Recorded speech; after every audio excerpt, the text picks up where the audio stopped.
Assalamualaikum warahmatullahi wabarakatuh. Saya Heni Ristiana Sasmita, NIM 21862061110P. Tugas mata kuliah IPA kelas tinggi, dosen pengampu Bapak Rohmani MPD. Materi tugas yang akan saya sampaikan tentang teori yang pertama yaitu belajar dan pembelajaran IPA. Dan yang kedua yaitu konsep belajar sepanjang hayat. Belajar.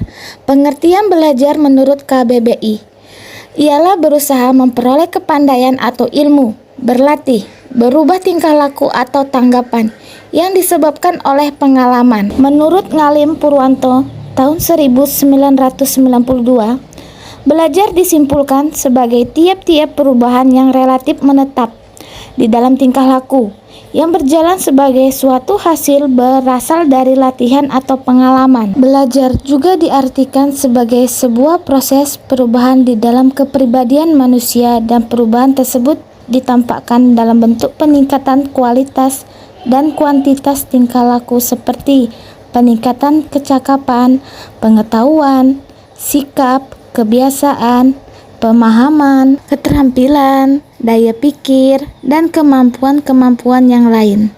Pembelajaran adalah segala sesuatu yang dapat membawa informasi dan pengetahuan dalam interaksi yang berlangsung antara pendidik dengan peserta didik.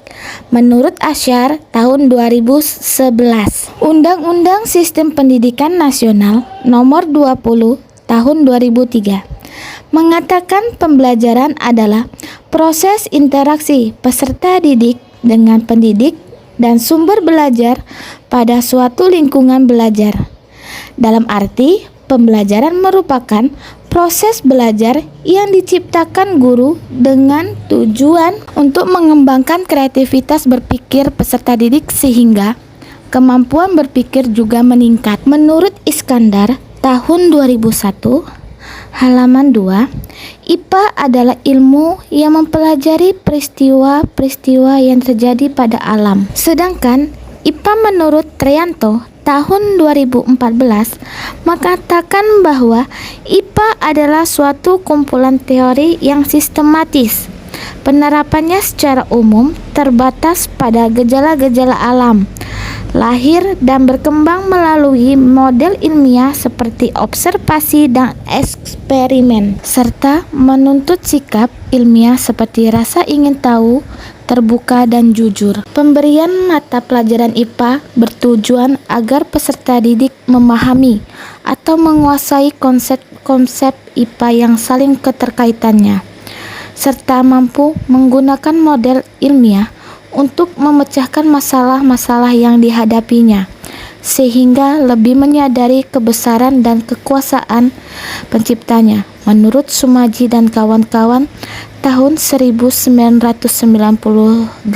halaman 35. Kesimpulannya, belajar dan pembelajaran IPA di SD adalah memperoleh pengetahuan dalam interaksi yang berlangsung antara pendidik dan peserta didik untuk mempelajari peristiwa-peristiwa yang terjadi pada alam melalui model ilmiah seperti observasi dan eksperimen. Konsep belajar sepanjang hayat. Belajar sepanjang hayat adalah suatu konsep, ide, gagasan pokok yang berlangsung dalam diri individu, dan belajar tidak hanya berlangsung di lembaga-lembaga pendidikan formal. Belajar dalam arti sebenarnya adalah suatu yang berlangsung sepanjang kehidupan seseorang. Belajar sepanjang hayat sering pula dikatakan sebagai belajar berkesinambungan. Dengan terus-menerus belajar, seseorang tidak akan ketinggalan zaman dan dapat memperbarui pengetahuannya, terutama bagi mereka yang sudah lanjut usia. Seperti dalam salah satu hadis yang berbunyi, "Tuntutlah ilmu dari buayan sampai liang lahat." Pendidikan sepanjang hayat merupakan sebuah sistem konsep-konsep pendidikan yang menerangkan keseluruhan peristiwa-peristiwa kegiatan belajar yang berlangsung dalam kehidupan manusia. Prinsip utama dari pendidikan sepanjang hayat ini adalah setiap tempat adalah sekolah. dan setiap orang adalah guru. Pendidikan sepanjang hayat dipahami sebagai sebuah konsep yang menyatakan bahwa proses pendidikan dapat dilakukan kapan saja dan di mana saja tanpa dibatasi oleh usia.